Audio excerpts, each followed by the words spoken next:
Natin ngayon guys, nagda-dive tayo ngayon sa parting maapod. Kahit malakas yung alon, itrinay natin. So ito na, ibibinta natin to ngayon guys. Ito na yung karami.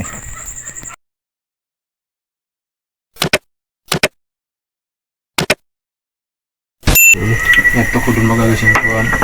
Ito guys.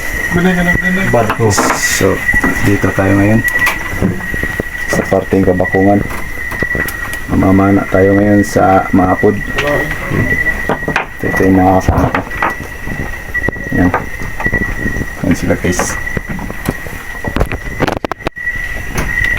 Bali, ano ka na? Size me ka. Size me.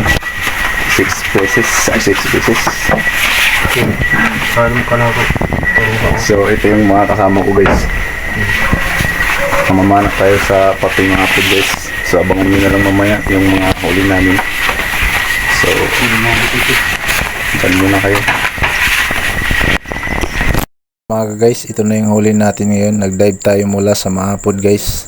So kahit malakas yung alon, ito yung huli natin ganito karami. So itong pinipili natin, bibinta natin to dito sa parting Kabakungan. So 150 lang yung kilo guys.